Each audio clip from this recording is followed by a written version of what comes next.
So welcome back to Strategy Immersion Training. We're now in week 11 of your training. If you're not in the training, we are working with some of our top Master Coach students, what we call the Mastery Program in Master Coach University, to master a particular discipline of coaching. This one called Strategy, which is really working with your client on how they produce results or how they don't produce results and how to transform their strategic approach inside and out to produce whatever outcomes they're after in their life. So welcome back. This is week 11 officially. This is a week 11 live stream, I guess. Hopefully we're live.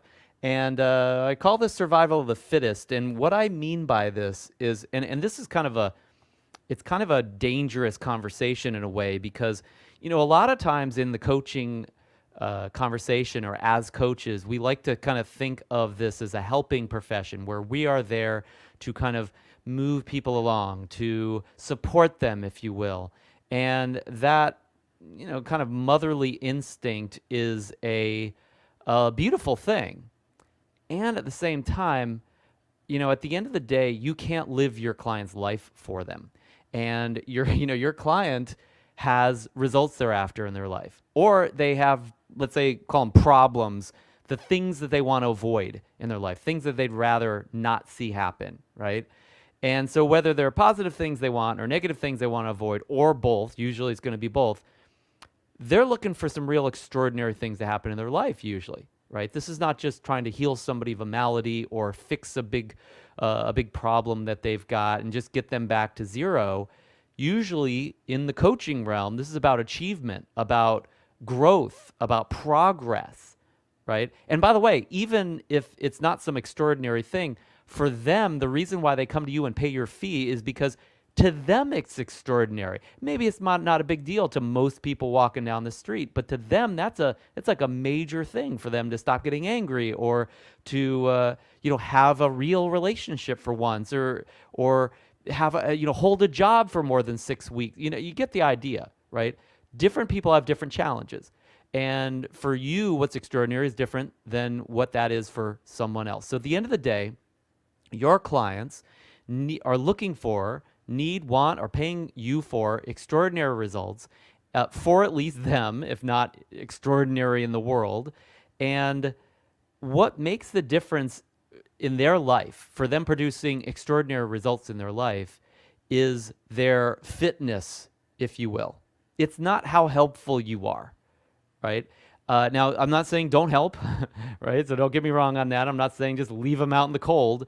But what I am saying is that you can't live their life, and you only have sessions with them. You're not like living alongside them. You're not carrying them to victory. You're not going to push them across the finish line. You can only do so much. They have to live their life. They have to face their challenges and their fears. They're the ones that are ultimately responsible. And so if you're an amazing person and you are a tremendously fit coach and you like win the victory for them, you buy them the trophy, so to speak, that's going to be a temporary result at best for them. And they'll ultimately fail to produce the results and the progress and the changes and the transformation that they're looking for in their life. So your clients got to be fit themselves. That's why I call it survival of the fittest. And we are in a world, and even our internal world for that matter, where there's competition. There is a lot of there are aspects of life that are unforgiving, right? I was just about to come on, and you saw that I was probably a couple minutes late here, as we just started like 5 minutes ago, and it was supposed to start like 10 minutes ago, and like, not every platform is like this, but like with Facebook, you start more than 5 minutes late, they just cancel you. You just like, your live stream doesn't exist. And I was thinking, gosh, this is hard. I like misplanned this. I was trying to put up my slides and get everything together, kind of get dressed and everything.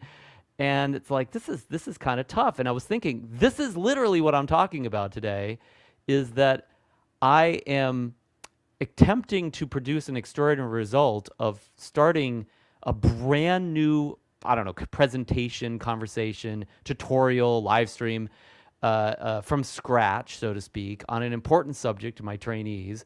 And and I got to schedule this and put together the art for it and all this kind of stuff. And I'm like, this is really challenging. It's challenging to do it just once, but then all of a sudden I got to do it like again and again and again and again and again, day after day, and manage a business and work with my clients and support and manage my people and on and on and on. And it's kind of like made me laugh today earlier. I was not laughing, 5 minutes ago though. I was struggling. And it made me face exactly what we're talking about here, which is if I was fit, right? If I was fit enough, or my business was fit enough, I had enough helpers around, etc., great systems, this would be like this would be no brainer for me to like just get on at 10:30 when I said I would, right? Rather than just under the wire, right? And that's just one of many areas of like my business and finances and the difference I would want to make in the world. And think about that for every client that you have, whether it's in their relationships or in their physical body and longevity and energy and fitness, or in their emotions or in their spirituality or in their finances and business and career. If you have a lack of fitness in one of those areas, like you imagine somebody's like not really emotionally, mentally, physically fit for a relationship, and they really want an amazing like person that's gorgeous and strong and exciting and all these things, and they're like, that's what I want, but they're not really fit compared to the other people that are after that. Like, who do you think is going to end up in that relationship, right? There's a little bit of competition out there. Same thing in business and in careers, customers, jobs, right? We are in a real world scenario where somebody, like whoever's the most fit, is going to win that job, win that customer, win that attention, in the live stream, and on and on and on, right? So we are in a world where maybe not all of it, but much of it has, very little grace for those that aren't fit. It's not going to forgive you. It's not going to give you a trophy for showing up, a participation trophy. Try that in a competitive landscape, a competitive business, competition for the best relationship you would be after, right? No, not going to happen. And by the way, are there not sometimes competitions and battles for power in a family, or even in an intimate relationship where you are right for each other and you're a really good fit, fulfilling each other's needs? Is there not a competition for like time and energy when it comes to your own physical body? Like, give you an example of this one. Like, I have a workout and structural regimen that I'm committed to follow on a daily basis, let's say. Not necessarily every day. I have different things throughout the week, right? And it's for the support of so I don't hurt myself physically, so I can still move throughout the rest of my life. But on top of that, also so I can have great energy, and so I feel good about how I look, right? And I have the ability to do different things physically on top of that, along with great energy and longevity and health and stuff like that. And so, recently in my business, running these different live streams on a daily basis, it takes hours to prepare and run them and clean up afterwards and all that. It's like, I didn't have that planned out in my plan for the week or my plan for this month for my physical regimen. And so all of a sudden, now I'm starting to miss workouts. I'm starting to lag behind on what I said and what really is my standard, right?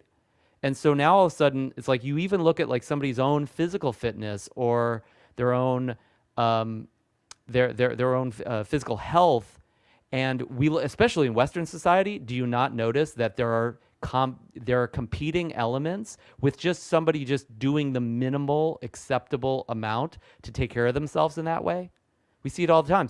I've seen so many achievers that I've worked with in my coaching practice who just completely blow off and go off the rails in their health. They just eat garbage, they smoke, they drink to distract themselves from their anxieties, and they put all their time into their work and their business to achieve, and they're like, yes, I've won, but it's like you're dying, right? You're not going to live past your 58th birthday. That's like an achievement for them, right? But the point being that there's still, even in that area where it seems like just a personal thing, there's competition for the time and the energy and the intention and the commitment, the emotional labor that it takes to actually, commit to those types of things, diet, exercise, all that kind of stuff, taking, removing yourself from things that would be like addictions that could be harmful to you. So every area of life that matters, in some ways, there are many aspects of that are quite unforgiving. And you and your client, in this case, we're talking about coaching a client, must be fit enough to meet those challenges at whatever level you need to meet them such that you produce the result that you want. Or talking about your client. Your client wants an extraordinary result. I have a client who wants to earn $1 billion in their lifetime. They want to basically be a billionaire. And this gentleman's worth, about $10 million probably. He's done some tremendous things in his business and his occupations and his career and investments, no doubt. I mean, he's kind of set for life. A lot of us would think like, oh, we're set. You're done. Stop. Stop, you've won. But this guy wants $1 billion. And so in our coaching conversation, it was like, look, you're not even close to, you don't have even any opportunity to produce $1 billion. You have no chance right now because you're not showing up at the level that would even make that possible. And so he's not fit enough to even make it possible for that goal. And by the way, for somebody who's literally going to have that goal happen, like there's a whole nother level of what's expected, of what's required in order to be fit enough. So now we're working on his fitness in that area and putting him through the paces there. So your client survives and ultimately thrives from being the fittest in whatever their areas of focus are. If your client's going to win the games of their life, they must be more physically, emotionally, and mentally fit enough to win those games. That kind of fitness comes from one thing: conditioning. Somebody's fit, they've been conditioned. Conditioning is what that's really about.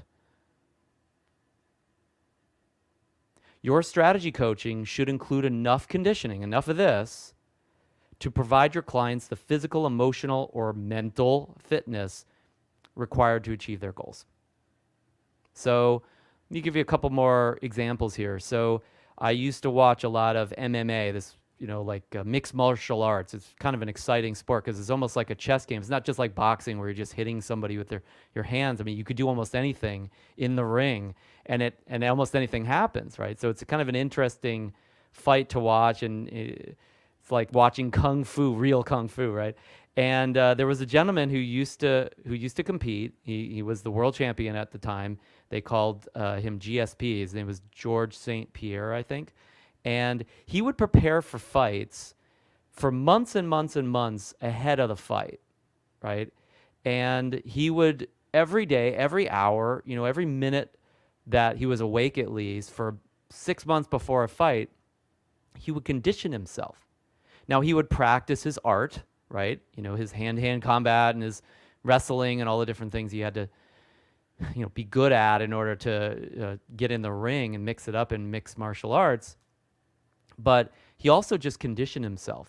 He would utilize his body, use his muscles and his heart and everything that he had again and again and again, to the point where he had just the best conditioning possible. So he had constant conditioning. And then whenever you saw him get in the ring, you could just see this physical power that he had that, even the top fighters didn't quite match. They weren't quite at his level of conditioning. And he would always win.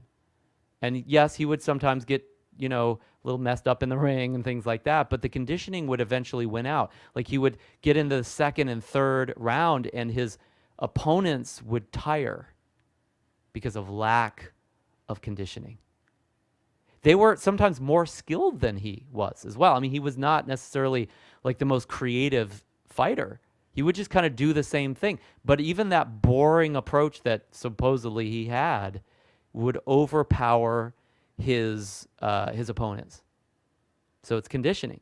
You look at other physical contenders like Mike Tyson is a great example of conditioning at the time that he was champion.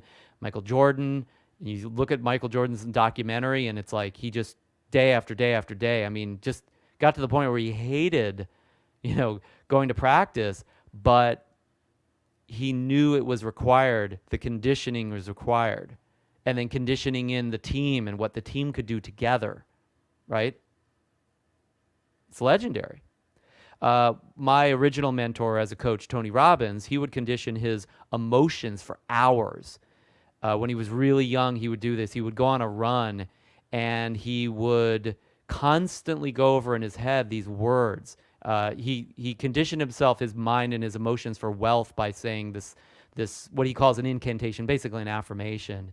He would say, God's abundance is circulating through my life. It flows to me in avalanches of abundance. All my needs, desires, and goals are met instantaneously, for I'm one with God, and God is everything. And he'd say that over and over and over and over and over again, right? I mean, I even remember, it's not even one of mine, right? I don't use that one, right?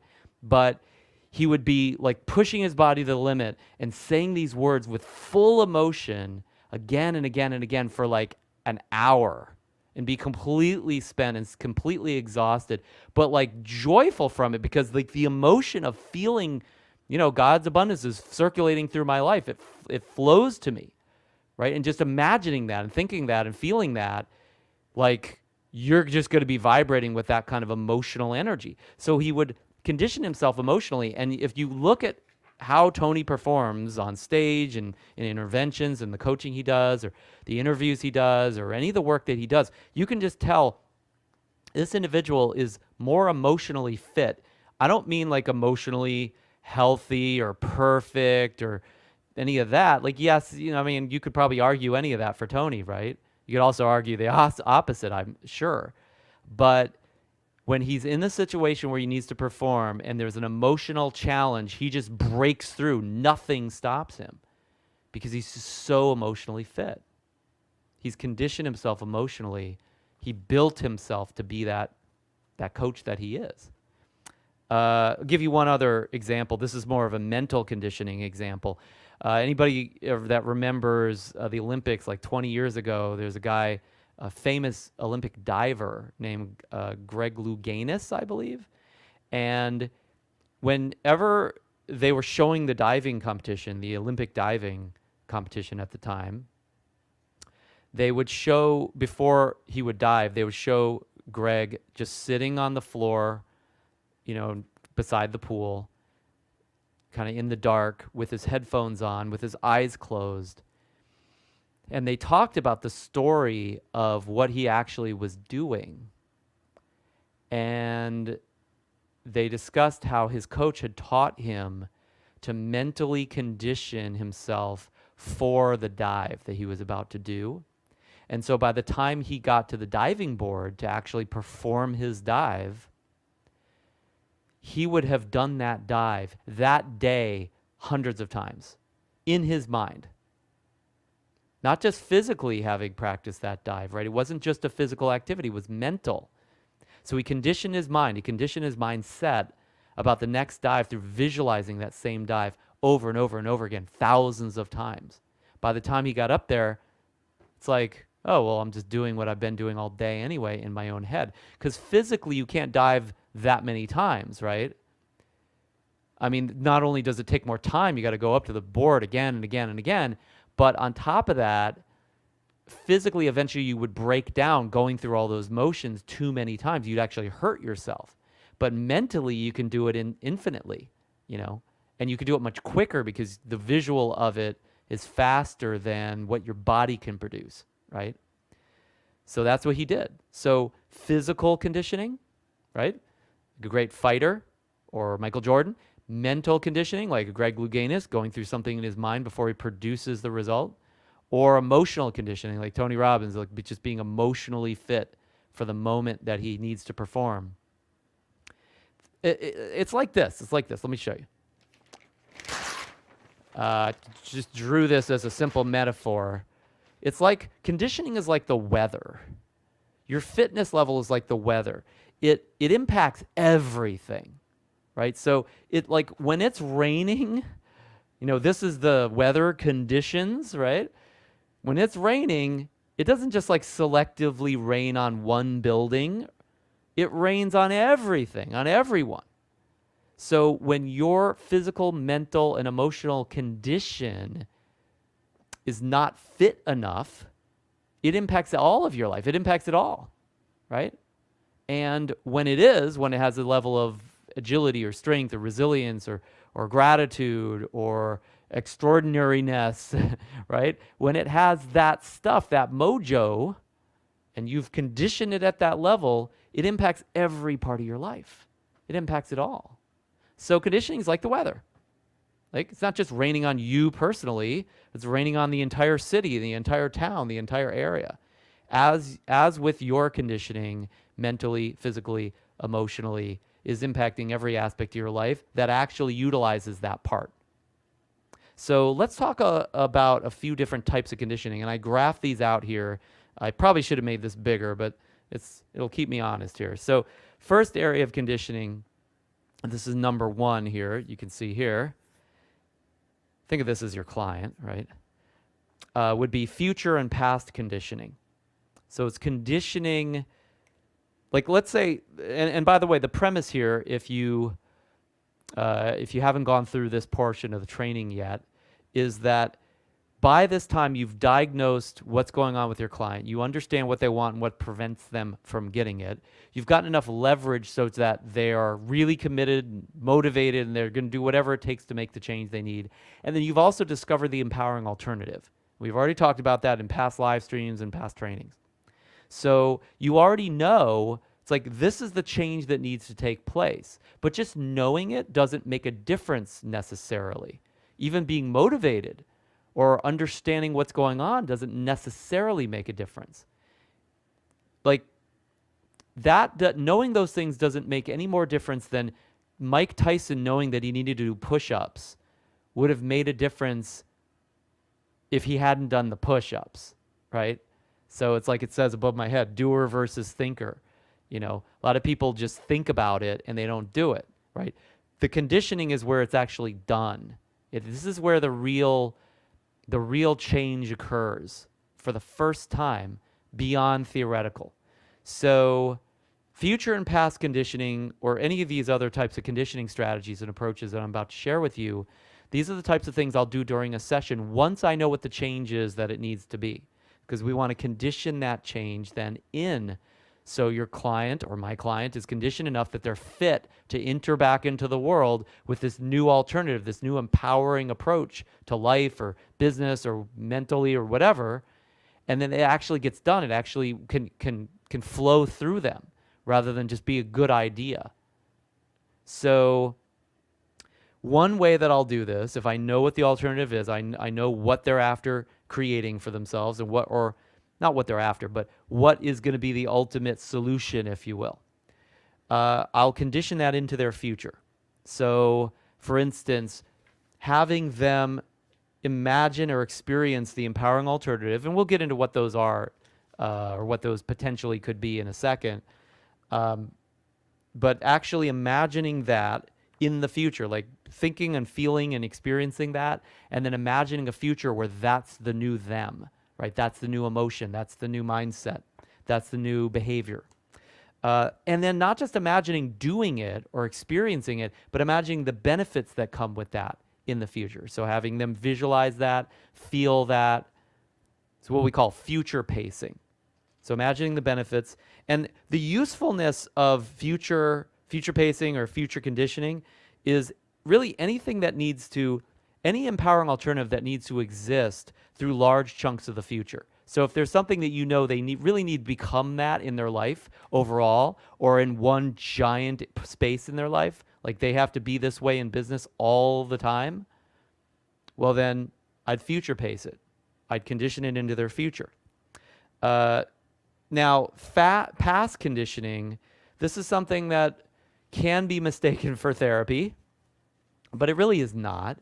You can actually look at the past. You can even condition a perspective on the past. We just don't attempt to heal or change the past. So, but again, use your best judgment with this and don't do therapy if you're not a therapist. Of course, I'm not here to practice law with you right now. But so going into the past, you could actually imagine this new empowering alternative and how it would show up in the past, right? Using that and applying it to past experiences. Imagining, for instance, the benefits of that. So a use for past conditioning might be where the perspective on the past, your client's perspective on the past, has a great impact on your client, right? Like if your client is like living in the past and they project the past into their future constantly and they're thinking about this is the way it was and this is just the way I am then, that kind of thing. Well, maybe creating an empowering alternative in this present and then actually bringing that into the past and applying that into the way they at least look at the past, that could be quite transformative for your client. That could really change who they are today. Okay, so that's the first kind of conditioning, past and future conditioning. Let's now talk about the second kind. I just put that above our client because think of this like now conditioning on the timeline. It's right now. Now, all conditioning happens in the present, but sometimes we can think of it from a future or a past perspective. Of course, that's happening in the present, right?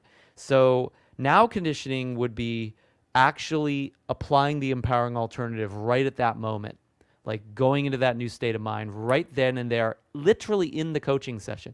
There's a lot of coaches that never even imagine doing this.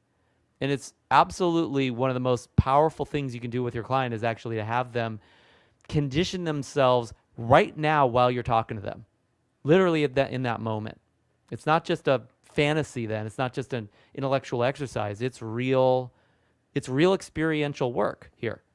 And I would suggest you do that anytime it's possible. And frankly, most of these other types of conditioning are going to still have to start in the present moment with your client. So have them go into that new mindset, go into that new belief, take on that new physiology, start to behave that way immediately, if possible. Some things they can only condition, like in the future, in the long term. But if you can get them to do it now, anytime it's possible, do it.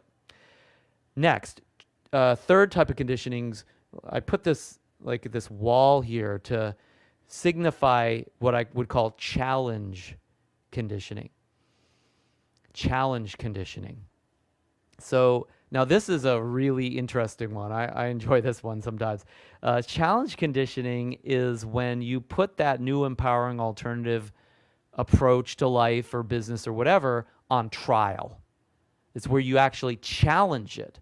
Now, obviously, the client already has to be in that new space. They have to have already taken on that empowering alternative. You can't challenge something that's not even there. Now, sometimes you can actually challenge a client to instigate the empowerment, instigate the empowering alternative. So, for instance, if I know somebody rises to challenge and they're being kind of a wimp, and then I kind of punch them a little bit, right? Not physically, but mentally or, verbally punch them, and I can kind of beat them up a little bit, and then they rise to that challenge, and all of a sudden their energy comes up, and they're being more powerful. I've strategically instigated that empowering alternative. Now we'll get into strategic conditioning in a second. That's probably a better example of that, but you get the idea. Sometimes a challenge is exactly what a client needs. Okay, so that can actually condition a client potentially. But anyway, so a challenge conditioning or challenge conditioning is where you take that empowering alternative, you try it out, and you kind of put it through the paces. You test it, so to speak. You stress it, right? So if I know like rejection is a big problem for my client, and they come up with this new like impervious mindset where nobody can mess with them, and they're just unstoppable and confident, let's say, unstoppable and confident, unstoppable and confident. And then I have them in that unstoppable, confident state. I can say, okay, you are a piece of crap and you'll never amount to anything. And I stand back to see how they handle it, right? And if that unstoppable confidence comes through and they're like, I know better, I know I'm amazing and I'll be fine, and they are resilient, that's a perfect challenge conditioning. I'm actually conditioning in that new empowering alternative through challenging it, because now, think about it. Not only did I see that empowering alternative truly empowered them and it worked, right? Because if it didn't, I might need to change it up a bit. and coach them a bit more, but also they've now gone through my trial or my stress test of them or of that new alternative, and they passed with flying colors. And now I can applaud them for that. So it's like, I mean, that's actually a really great experience, even though it sounds like it might be a little harsh. Once again, like I said, it's survival of the fittest. So if your client is only powerful in these little conversations with you when it's like a totally like, trigger-free, totally safe space, it's like your client's going to be pretty wimpy in the world, and they will not be very powerful, and they will not produce the results of their dreams and create extraordinary growth for themselves. It ain't going to happen. That's why we do this conditioning work. Okay, so coming back to challenge conditioning. So you test it or stress it and see it work. Now, I'm going to give you a warning here, and this is a finer point. I've seen amazing coaches do this. You don't want the client or the empowering alternative to fail the test, right? You're not trying to make them fail.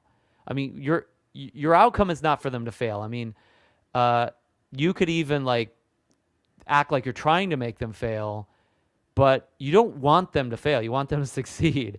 Okay, that's the goal, not to, crush their newfound strength, right? That's not what we're after here.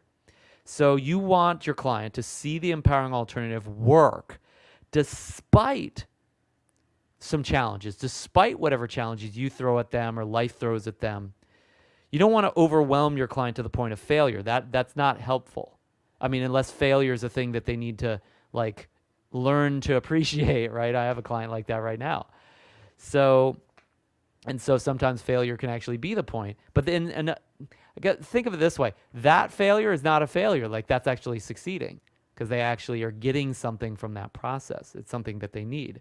So whether it's a future challenge or a challenge during the session, really these challenge conditioning techniques are usually things that happen in session with the coach, in session with you. You're doing it just to the point, like you do it until they're going to fail, but you don't do it past that. You don't push them to failure, okay? You push them to a point where they've really been pushed, they've really been tested, it's been really challenging for them. That's the point of the challenge, but then they succeed, and that empowering alternative actually was what they needed. Make sense? I saw Tony Robbins do this once, where he had a client, and this client was, just really being a wimp about things. And so Tony just was totally in his face about things and made fun of him and just said all these really, very, very ugly things. Okay, let's put it that way. And he said it, and then this client who had already been kind of conditioned, like he had this new empowering way of thinking and feeling and being, like he hesitated. He was like, and he didn't know what to do, right? But then Tony just kind of hung out and he was patient. And then he said it again. He was testing, he was feeling his client, like, where is my client? And you could see the client's uncertainty. And then he did it again. He said these horrible things, right? And you could see on the face of this client them starting to come up with a response. They were slowly thinking. Now you can imagine in public, if this guy was under pressure, he probably would have crumbled because it would have been too late. But Tony was patient. Tony took time. Tony paused. He gave him time to respond. He didn't just keep hammering him. That would not have helped, right? So he waited again, and he reiterated the challenge. And he had kind of this gleam in his eye where it's like, I'm challenging you to test you. I'm challenging you because I want to see you succeed. And so this client like starts to light up a little bit, and all of a sudden he started to respond. And then Tony went after him even harder, and then he started to respond a little bit more. And all of a sudden, it wasn't the most amazing response. It wasn't perfect. But after he responded a couple times and Tony started to see the energy come down, like, yeah, that's about as far as he was going to go in that particular challenge, he completely relented and gave his client all these rewards and this adulation and this appreciation for being victorious. And he gave him a high five, and like, he wasn't perfect, right? But he handled a challenge that he normally would not have handled. Totally conditioned the heck out of that client.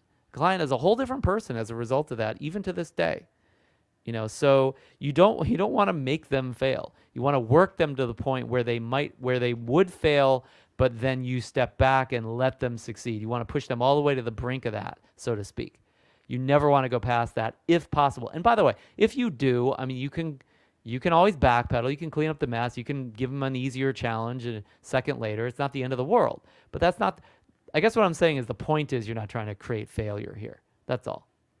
Let's see. We had a comment. Works great for people who love challenges. High Ds, right? By the way, people who are low Ds who seem like they can't handle challenges, this might actually be an important thing for them to face with enough conditioning. Again, you've got to work with them as a great strategy coach first to give them what it takes inside them or for them to take it on, and then you provoke, right? And then you'd probably provoke them with maybe less intensity than you would normally a high D, right? So these can really be transformational moments. And I had a really, really intense conversation with a team member today, and I was basically yelling, and it was I was not happy, and they were not happy, and it was a tough conversation. But I said to them during that conversation, I said, I'm committed to resolving this. We're not done with the conversation until we get it resolved. We got it resolved. That was the end of the conversation. This team member called me up later and was like, wow, thank you for that. You've really supported me in this and this and this. And who I've become to this day has put me in a situation where even that really challenging argument that we just had, like, I could handle it. I could basically handle you, And I'm like, I'm really grateful for that, because I really value the work we do together. And it's really great that we can handle it. And like, we're going to the mat on this kind of stuff.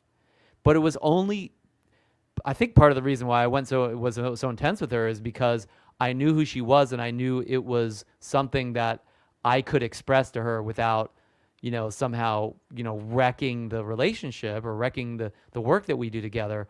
But the point is, she was conditioned enough at that point to be able to handle everything I threw at her, and I threw a lot at her, right? And it wasn't like a coaching session; it wasn't meant for that. But I think it was a good example. If you've ever been in a place in your life where you faced something that you would never face before, and you came through it, and even though it was hard and you didn't necessarily like it, you liked the result of who you had become in that process. You appreciated the strength or the agility or the ability or whatever that you brought to the table there, no matter what the outcome was. Ever actually experienced that?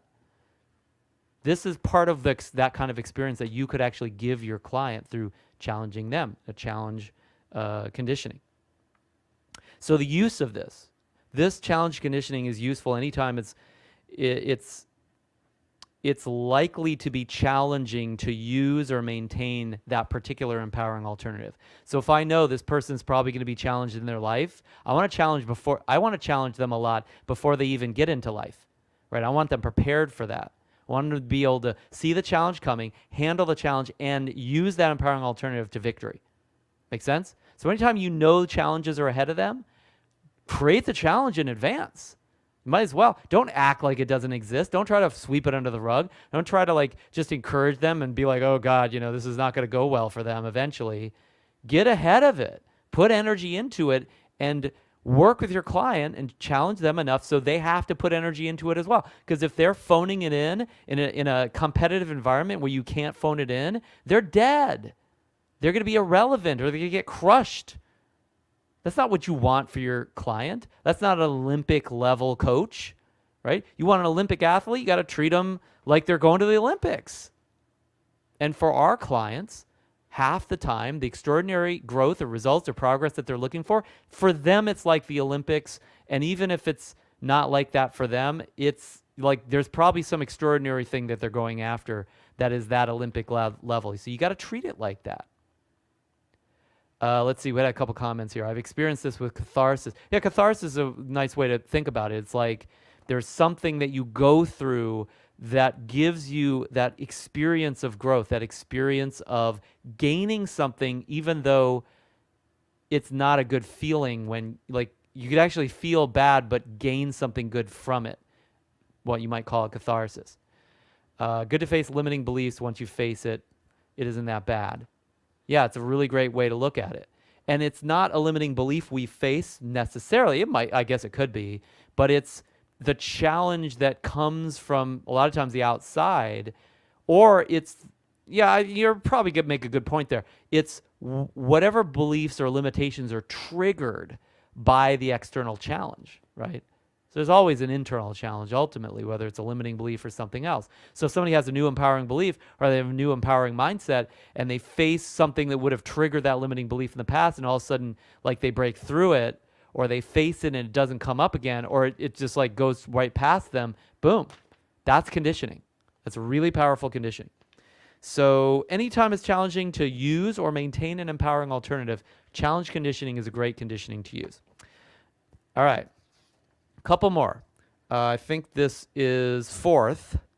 So we just covered challenge conditioning. So we have future and past conditioning. We have present conditioning. We have got challenge conditioning. And now we're covering number 4, which is these kind of arrows coming at your client. And I call these anchor conditioning.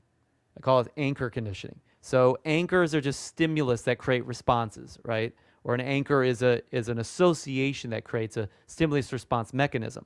So in anchor conditioning, you're bringing about the empowering alternative, whatever you've come up with or your client has come up with, while another stimulus is present. So you're bringing outside stimulus, this could also be internally triggered, together with an empowering alternative. Now, why would you need to do that? Why would you need to have them experience 2 things at once? Well, because anytime the empowering alternative is necessary in a specific context, you want to bring that context up. So you don't just need to be courageous whenever. You need to be courageous when you're asking that person out on the date that you're really concerned about whether they're going to say yes, right? You don't need to, be grateful just any time in your life. You need to be grateful when you are being apathetic or, being down on yourself or something like that, right? So when you can bring that gratitude or that resilience or that confidence or whatever that empowering alternative is, behavior, belief, mindset, etc., up when it's going to be needed in the context within which it's needed, then that context becomes an anchor. It becomes a trigger for that new empowering alternative if they maintain that empowering alternative while they're actually bringing up the anchor as well. So this is anchor conditioning. We bring outside things in. They could be good or bad, but they maintain their new conditioning while those things are present. So if that's necessary in a context, you bring up the context, bam. They need to be in the new empowering place, space, belief, etc., while that new condition or that other condition shows up. They can do that simultaneously. That context is actually probably going to trigger that new way of thinking now. That's pretty powerful. So another use, when the empowering alternative should be triggered by some other thing, person, event, place. Like I get around my boss and I always get angry, or I get around my boss and I always get scared. Great. Let's create a different empowering alternative, something that would be much more powerful than angry or scared. And then think about your boss when you're actually experiencing that new mindset or that new behavior, right? And they can think about their boss and experience that, think about their boss and experience that. Next time they see their boss, they're not going to get angry or scared, or they might just for a moment, and then they're going to remember the conditioning. They're going to be fit. They're going to be prepared for that battle, right? Internal or external. So that is anchor conditioning. We had a couple more comments here. Let me check them out. Music is beautiful for this. Physical anchoring too. Loved how someone explained anchors as a photography of the moment, your triad during that moment. Great to trigger the mindset. Sure. Yeah. So for instance, if I know that I need to get into a particular state of mind, before my next call, I could put on some music that triggers that state. And suddenly, I'm thinking through that. If that music doesn't trigger that state, I could actually have that music on while I go into that state, and eventually that music's gonna trigger that state, right? Anything else, something I look at on my wall, words, actions, there's so many different things that we can take along. Like one of the things that we'll do together when we're working on triads, as you just said, is we will get into a physical, like a high energy physiology. And then as we're in that physiology, we will, make a particular move, say yes, and that becomes the anchor, right? But on top of that, we're also anchored while we're together. So next time we're together, we get into that next state.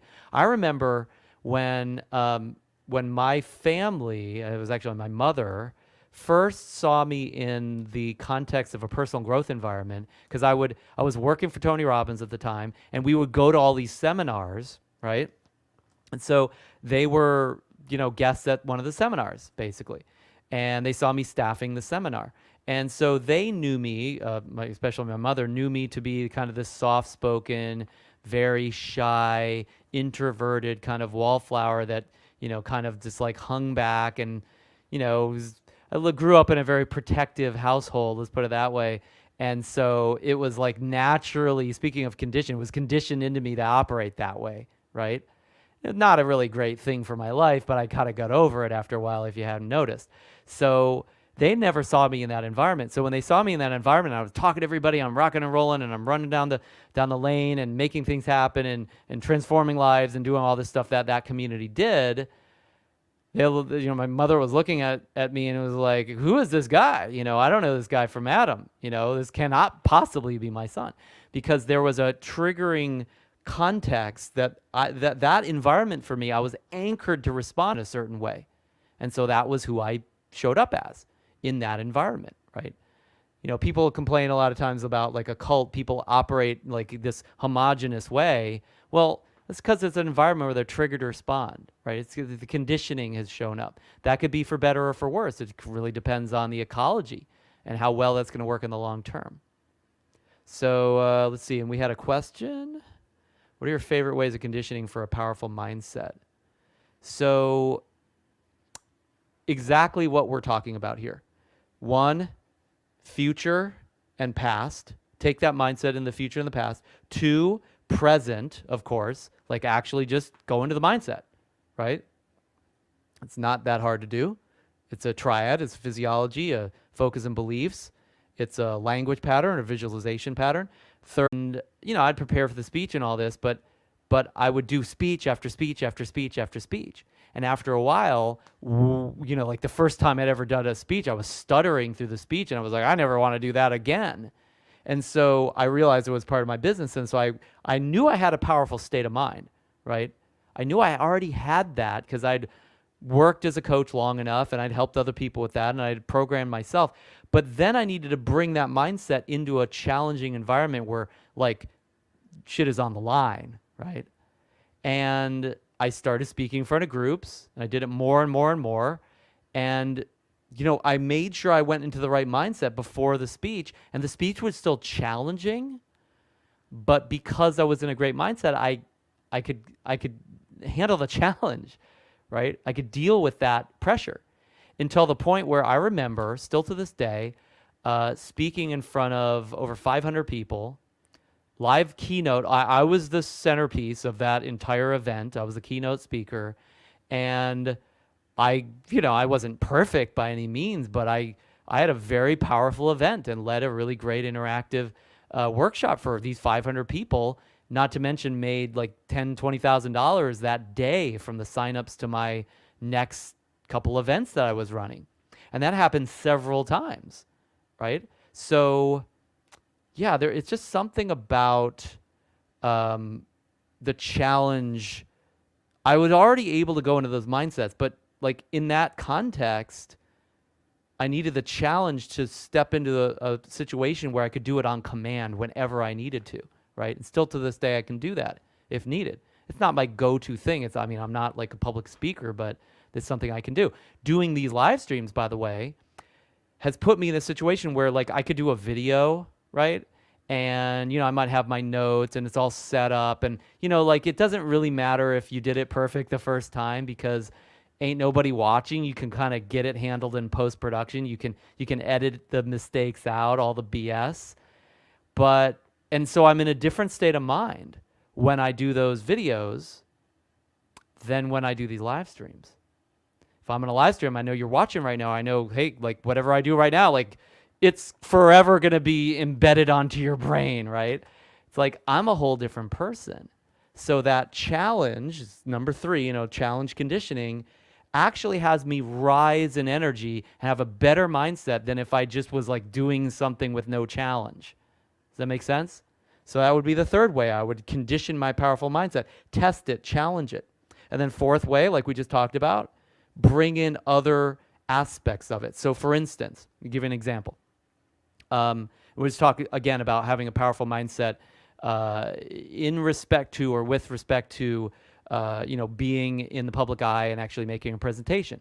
So one of the ways that that this has occurred in the past, 5-ish years or so, has been bringing guests and interviewing them and going back and forth with working with multiple speakers and facilitators in a workshop, right? And so that introduces a whole nother set of challenges, but it's also anchors. It's like, I got somebody else I'm working with. I'm communicating with them, not just to the group, right? And so there's another experience there. So that's a different level of performance, and it's a different way to anchor in, to condition that same mindset, right? Maybe there's some slight mindset differences, but definitely the same emotion, if nothing else. So that would be the fourth way. So it's literally all these things that we're talking about right now. Yeah, rise to the occasion, as they say. So, okay, is this the final one? We just talked about the fourth, the anchoring, and okay, we already handled that. All right, let's move on to 5.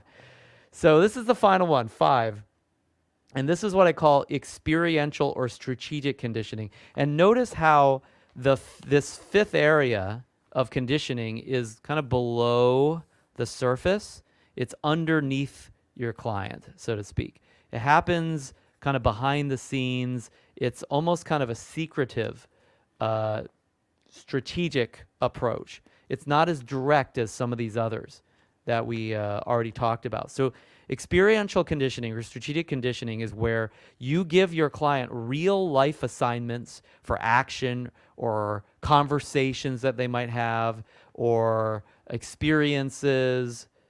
That could include challenges and all sorts of other things that we talked about here, bringing in anchors, etc. But they're real life experiences generally that somehow strategically bring the intended empowering alternative out. So there are all sorts of ways that your client might rise to the occasion, or they might be provoked to go into the empowering alternative, to use the empowering alternative on a strategic basis. And it's always a little different depending on the client, because your client has different filters and ways of looking at the world and beliefs and outlooks, and they have surroundings as well. They have people, places, and things around them. They have their environment that shapes them. And so each client and client situation is a little different in terms of the strategy you might need to utilize underneath the surface to provoke or perpetuate or condition in that particular empowering alternative. Different clients, different strategy. So you're doing this, you're bringing that empowering alternative out strategically, and this would be subtle and potentially indirect. So think of it this way. You think about who your client is and what their patterns are, and then what the empowering alternative needs to be, whether you've worked that out with your client or not, and you position a strategy. You position your approach, your strategic approach, against your client's current pattern, such that the current pattern either can't continue or changes. Like if that pattern is keeping them from the empowering alternative they need, you create a strategy that kind of suffocates that pattern or makes it so it changes or transforms. I'll give you some examples of that. So for instance, there is kind of a common example of this with, there's a client I worked with a long time ago who, a woman who could never say no, right? You ever meet anybody like this? Like they have to please everybody, and so there's like everything is yes, yes, yes, yes. They just agree with everything. So she couldn't say no. So I knew the empowering alternative was to obviously have her have the capability to say no. So I quickly came up with a strategy, literally during the session, where I said, "Say no to me right now. Say no to me right now." And it was very commanding, and I like pushed her to do it, right? And because she was somebody who her pattern is, I can't do that, I can't say no, she had to say no. Does that make sense? So it's like a double bind. It's like you're either going to say no to me right now or you're going to refuse to say no to me, which means you're saying no. So suddenly I broke that pattern like almost instantaneously. We reconditioned this person quite quickly, and now she has the capability to say no because we introduced that strategically. I'll give you another example. This is an example where it's a very intense example. A woman who was abused and neglected by her family.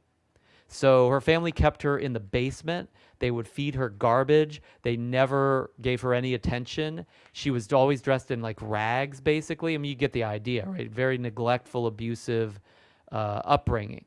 And she left her parents at this point. She was alienated from them. And so the coach, I was not the coach in this case, but the coach, I know this coach. And what this coach did is he spoke to her like she was a ugly, worthless person because her family had conditioned her to believe that's who she was. And so anything other than that, she wouldn't have expected. So he said, I know you're a horrible excuse for a human being, and look at you, you're dressed in a lousy dress, and your hair is a mess, like you're just a mess.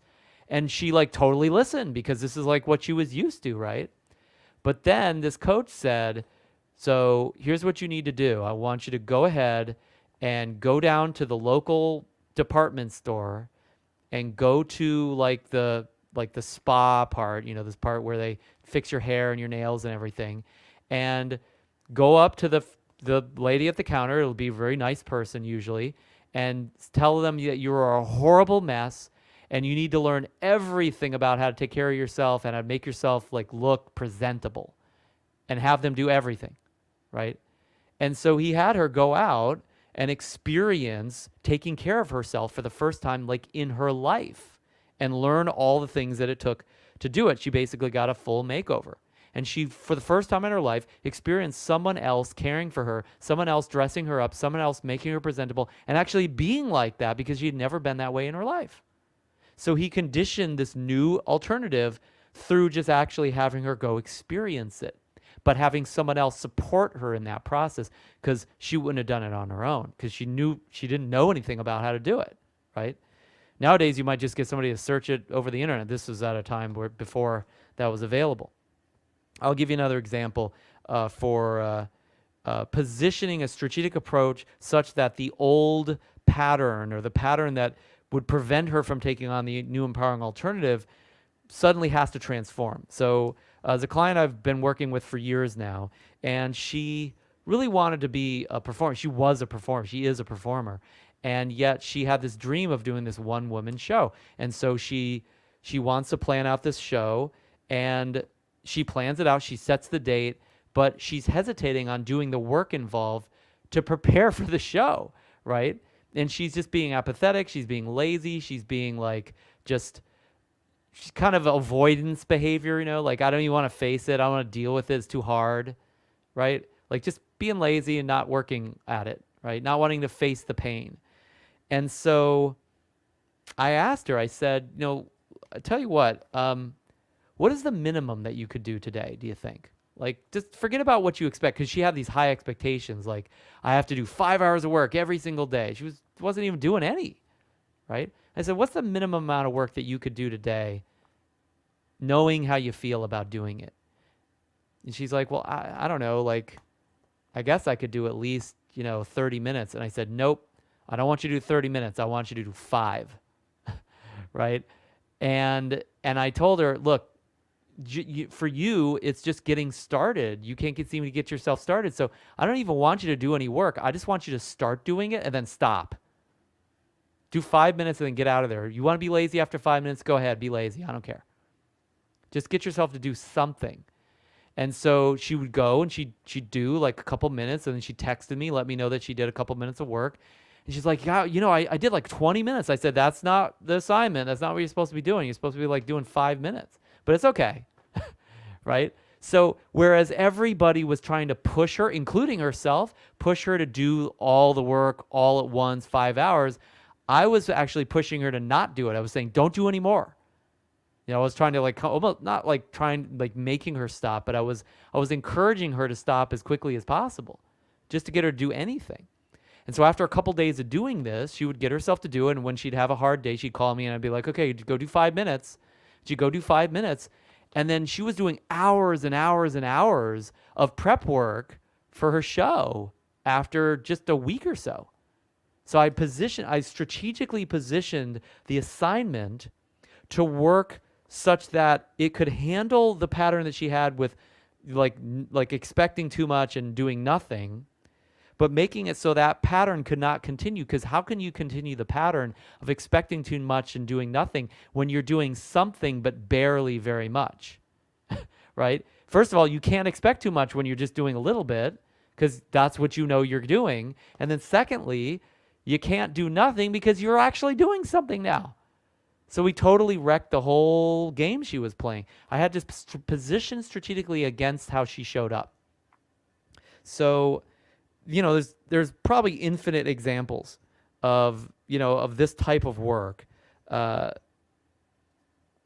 This is another aspect of strategic conditioning, where even though there's an issue that they might have, they can actually continue the issue while achieving the empowering alternative that's needed. Sometimes people just hold on to their problems. You got to let them have them. Let them have the problem, right? That's being strategic about this. So I'll give you an example. This is like 20 years ago.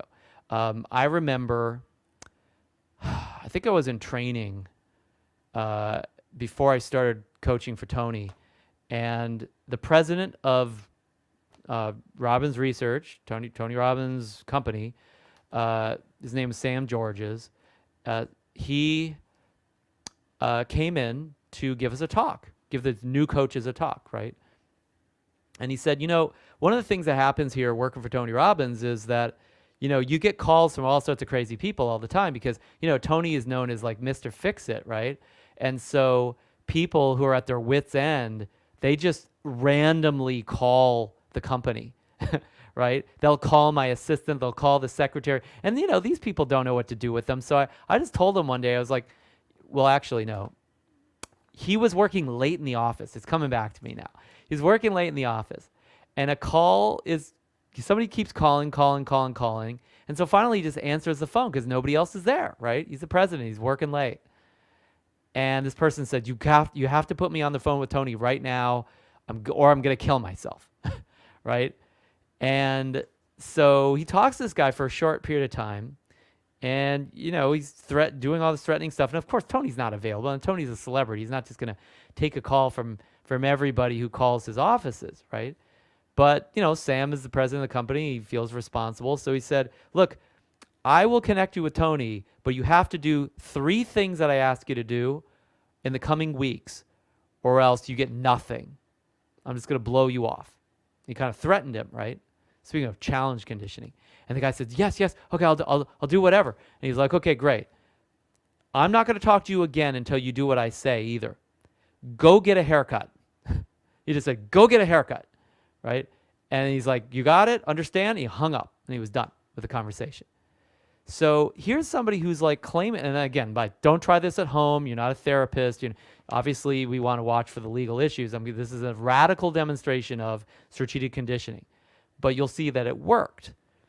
So what he did was he took somebody who was suicidal and threatening to kill themselves, and then he gave them a strategic assignment that makes it impossible to kill yourself, because you can't kill yourself and get a haircut. You just can't do that, right? So now this guy's got an assignment to go get a haircut, which seems like it doesn't have anything to do with like the whole situation that this guy had. He wanted to kill himself and end his life and everything. But he calls Sam up a couple days later. He's like, hey, I got the haircut. Sam's like, okay, well, tell me about your experience of that. He said, I don't know what it is, but like I just feel different. Like I look at myself in the mirror, I see the haircut, and it's like just something's different. I don't know what's different, but something's different. And then Sam gave him some other strange assignments. I can't remember the other assignments. Gave him these strange strategic approached assignments that seemed to have nothing to do with this problem. And he had him kind of do something more intense each time. By the third conversation, this guy was no longer suicidal. He had a whole different outlook on life, which is, seems insane. But don't get misled to think that even tiny, small, seemingly innocuous things that you offer or say to or have conversations about or bring up or introduce to your client might not radically change and provide them with the empowering alternative that they need, or allow them to implement an empowering alternative that you know they need to implement. It's quite surprising, the strategic approaches that can work. I'll give you one other example. There's a client that I'm just starting to work with, and he's kind of OCD. I mean, he hasn't been diagnosed, but he gets obsessed with certain things. He goes down rabbit holes and just gets wrapped up in them to the point where he's not able to function, right? And so recently his obsession has been somewhat religious in nature. He probably went on some religious websites, and he was obsessed with Satan and all these things, and he can't even do his work as a result. So my job with him is not to argue with him about his religious beliefs, right? That would not be a strategic approach, right? But what I can do is I can actually talk to him about and focus him on his work. I can actually do that. I can accept and appreciate he's got these radical beliefs that are really intense, and still allow him to actually play the game of his work to the point where he gets so involved and feels so good about his work that he's no longer obsessively thinking about this religious stuff. In fact, I'm guessing, I don't know this for sure as of yet, but I would wager the reason why he's got to be so obsessed with religion is because his work right now is a new project, a new assignment that is threatening to him, that's scary for him. So he's not facing his work in a very empowering way. He needs to be able to do that, and without doing that, he's going to get obsessed with other things to take him off the subject, right? Things that he can control, things that he can obsess about that he knows he'll win. And religion is one of those perfect areas because nobody can really judge you because it's not very measurable, right? But working on the new project that he's working on, that's very measurable. He could fail miserably at that. And so he's got a strategic approach to avoid that. I need to implement a strategic approach, not to cure him of his obsession, but to work with him on why that obsession came up in the first place and shift that. And I don't even have to address the obsession. I can let it go right past. It doesn't mean that I'll never talk to him about that, or I'll never work with him on those pieces, right? But I need to take a strategic approach for conditioning and shifting him first. So I can almost suffocate that malady through other more enjoyable experiences, so to speak. We've talked about some of these in the past. I won't belabor that point. So last kind of conditioning, and I literally didn't even have it on the list, but I'm going to add it here, would be, and I'll just think of it this way, would be disruption. So whatever pattern is currently going on, and this is somewhat strategic as well, but it can be done experientially during the session, is disrupting whatever the pattern or the current conditioning that client has, disrupting whatever that is. And there's all sorts of radical ways you could do this. Anything that is outrageous, anything that has high intensity, anything that is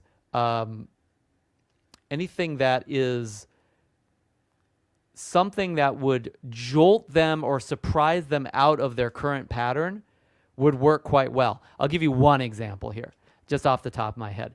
I remember seeing a coach one time working with a client on weight loss, and this guy, is probably like 40, 50 pounds overweight, and he was talking about his philosophy around why he's heavy. And so, he said, well, I kind of think that, fat people are they're kind of beautiful. They're cute. They're like little angels. They're just kind of jolly, happy people. I think all fat people go to heaven, right? He said something like that. I'm paraphrasing. And then that coach instantly disrupted that by saying, No, fat people go straight to hell, and they're roasted on pokers. They're what do they call them? Steaks, right? The skewers. They're skewered and roasted like pigs in hell, right? And he painted this really like outrageous picture, right?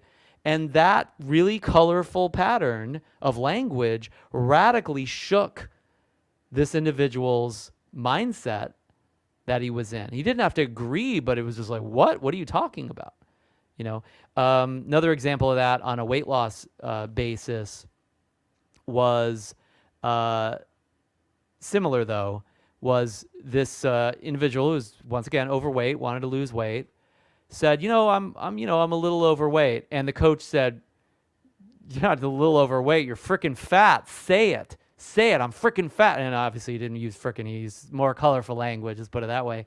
And he got the client to say, I'm freaking fat, like with intensity.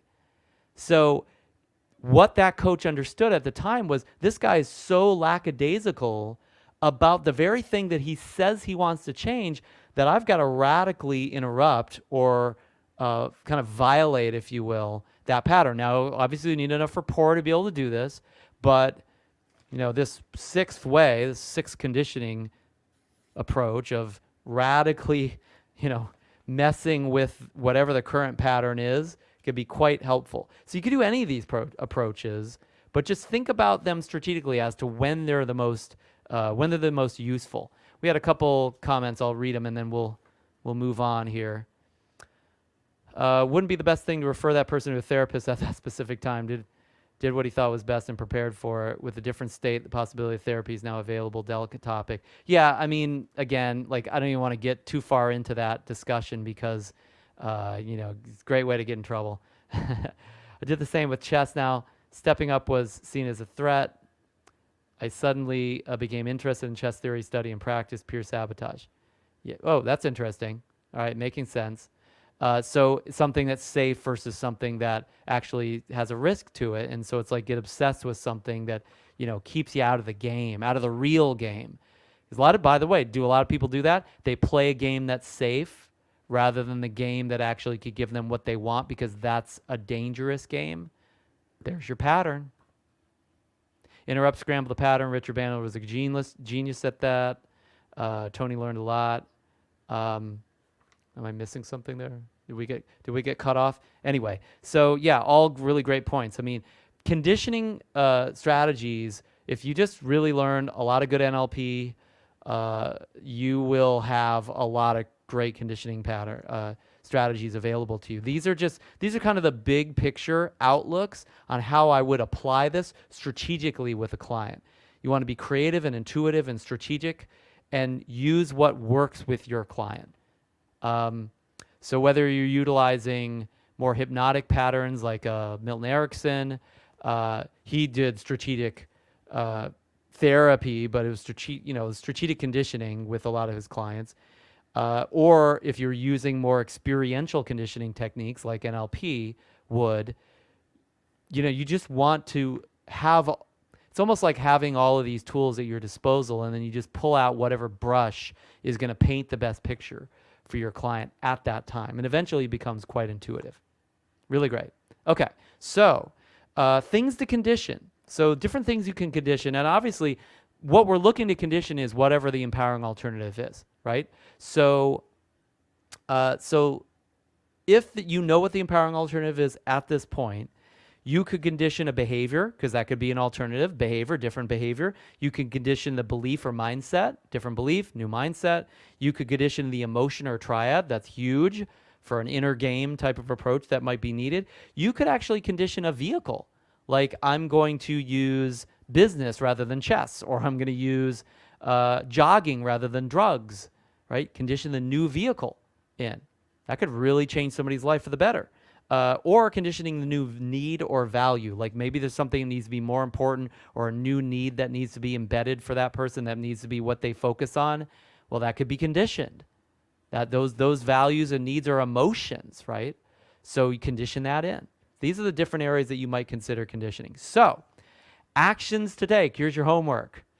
And then before I give your homework, We had a question. What's your take on affirmations? Affirmations are language patterns. So they're a part of the triad. They're a part of the conditioning, right? So affirmations or language patterns can be used to condition, for sure. The problem I see with most affirmations, though, especially when you're working one-on-one with a client, is it doesn't go very deep. And it can be used, but you could use affirmations again and again and again. And if your client hasn't conditioned other aspects of their mindset or of their emotions or their beliefs or of their behaviors, etc., it's probably going to fall flat, right? So nothing wrong with affirmations. Use them liberally. But I almost look at affirmations as really great reminders of what you already could condition in yourself. Like if I make an affirmation of something that I can't experience in my body, it's just talk. It's really just talk. Now, you got to start with the words a lot of times because that's something that you creatively have control over, right? You could talk about it before you experience it. But as soon as it's discussed, then it should be experienced ideally. Because then once I've experienced it, I can then use the affirmation. God's wealth that's flowing through my life. It reaches me. It flows to me in avalanches of abundance. All my needs, desires, and goals are met instantaneously, for I'm one with God and God is everything. That's Tony's affirmation, right? But I can actually imagine that and experience that. So when I use the words, it brings up a different state of mind, right? If I use my affirmation that I've used for years, I now command my soul to direct me in helping as many people as possible today to better their lives, advance their souls by giving me the strength, the emotion, the massive value and support, the listening, the all about them focus, the grace, love, wisdom, outrageousness, compassion, the effectiveness, the no expectations attitude, the centering, grounding, the relaxation, the lower to upper, the inner to outer, the alignment, the breath power, the energy flow, the focus and depth, the oneness, the persuasion, the humor, the brevity, certainty, whatever it takes to sculpt their souls and help them see their compelling future and take massive action to achieve it now, right? The reason why that changes my state, why that affirmation conditions me, is because every one of those words actually has a physical representation in my body. It radically changes my state of mind. The words are like whatever, right? Obviously, I say them with a certain tonality. I use a certain physiology, right? But when I say help them see their compelling future, I can actually picture them seeing that future, right? When I say, the energy flow, I literally feel the energy flowing within me. Like that's why I paused, because I needed a moment to feel that when I said energy flow, right? All those different words are taken from all sorts of different mentors and coaches and examples of greatness in terms of mindset over the years, such that I pieced it all together in ways that made sense to me, that I can actually experience. So that may not work for you if you don't have the same reference points, right?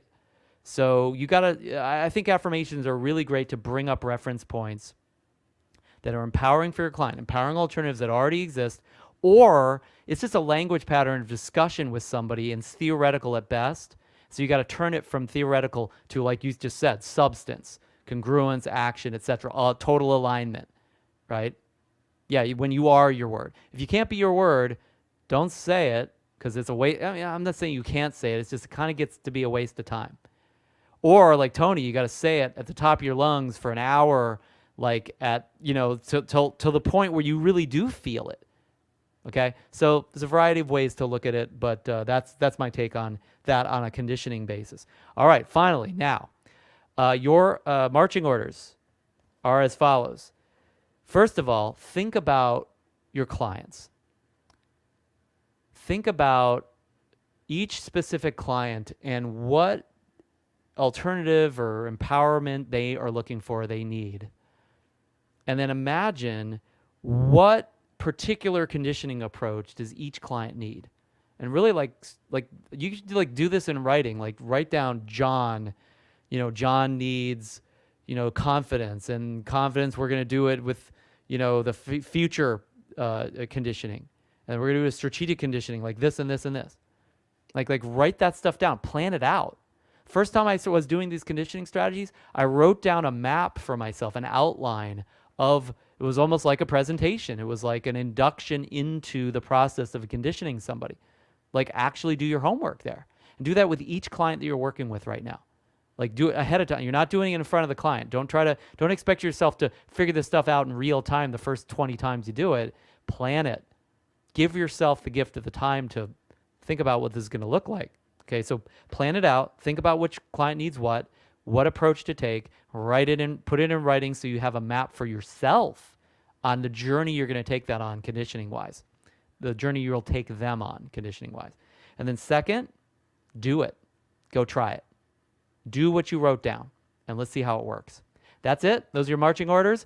If there's somebody you know that could use these strategies or needs these strategies, share it with them. Be my partner in conditioning the world for better results if you're willing to do that. And at a minimum, if this made a difference for you, the way that you kind of repay me for this extra time I'm putting in for these trainings is just put a like on the video, put a like especially on YouTube because YouTube algorithm responds to that. That will make sure that you see these more often, number one, especially if you subscribe and hit the bell on YouTube because it'll push those notifications for you or to you. But also secondly, people that are like you, that are out there in the ether that maybe you and I don't even know will find this because, you know, the algorithms have, you know, figured out your profile and who else needs that as well. It's just the way that we can make a difference for the world in the work that we're putting in here together. So if you're willing to partner with me on that, I'm totally grateful. Let's condition each other for that. And I will talk to you next time. Our final week in strategy training, week 12 in strategy immersion training.